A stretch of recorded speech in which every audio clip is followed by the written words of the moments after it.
Hello there, Springbrook. Hope everybody's doing well. I'm coming at you from my home in Concord. Wanted to talk to you guys a little bit about streamlining today. So we're going to focus a little bit more on theory because we cannot hop in the pool. So we're going to go into why we do the things we do. But first, wanted to show you guys some cool stuff. The first thing is, I hope you all remember that. It's got most of your autographs on it. Maybe I should bring it back to the pool one day so everybody who hasn't signed it can sign it. But I'm pretty proud of that, and it's going to be worth millions of dollars when you're all super famous. The other thing I'm proud of, she just disappeared downstairs, but that's a new addition to the Springbrook family. That's Millie, my golden retriever, and she is awesome. I'll have to talk to Mike about bringing her by the pool sometime. That would be really cool. All right, back on target here. Streamlines. So in the background, you'll see this guy is about to do a kind of side by side of what not streamlining looks like and what streamlining looks like and the advantages of. So this is not streamlining. You see how he came up to the surface right away? Like he's saying, that's a big waste of energy. So we definitely want to avoid that. Okay. So on this other one, he pushed off.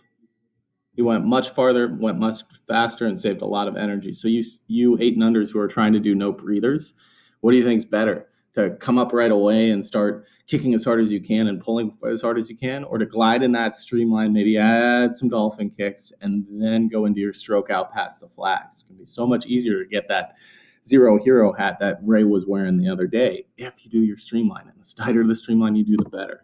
Now, next thing he's going to talk about is how to streamline. So the first thing is hand over hand. Wrap your thumb and then tuck your other thumb behind your head, squeeze. Now, it's really important to go behind your head and squeeze because if you're in front of your head, you're not streamlined. I tell all the 9-10s, you got to pretend you got a long hair and you got that bun on the back of your head and you squeeze that with your arms. That's the way to get into a streamline.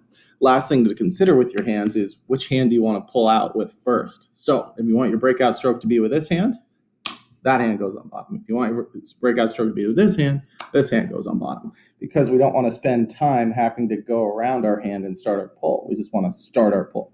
So bottom hand is the first breakout. Okay. So then the next thing here, let's get the side. There you go. So you can see if he had long hair, he'd be squeezing his butt. Okay, then the next thing is what you're going to do with your hips. You want to bring your hips forward just like he did. You could see he went from hips back to hips forward, keeping his core tight, nice and tight. And then the last thing too is obviously straight legs. You can see that this guy's going to stand to shave some time off by just shaving his legs. Okay, and then the last thing I wanted you guys to look at here is the side by side. So let me rewind that a little bit for you. So you can see streamline on top, no streamline on bottom. That's a whole body length difference. That'll be like 1 second, okay? So imagine as an 8 and under, you're trying to go for your gold time, your platinum time, your bronze, your whatever. How much do you think that'll help you? That'll help you so much. And then, if you're a 9-10, you're doing a 50. That doesn't just help you on your start. It also helps you on your dive. If you're a 15-18, it scales up even more. And you got 3 turns to work with as well as your start. So if this is saving you a second each time you do it, you could lose up to 4 seconds. And then the added benefit is that it's more energy efficient. You're not having to swim as far. You're gliding through the water. You're doing less work, which means you can finish your race more easily, which means you can drop even more time, which means you can put a lot more energy into the swimming section. Okay, so that's Streamlines for you guys. If you got any questions, let us know. I hope you guys are all safe at home and enjoying the quality family time. All the best. Bye. Every muscle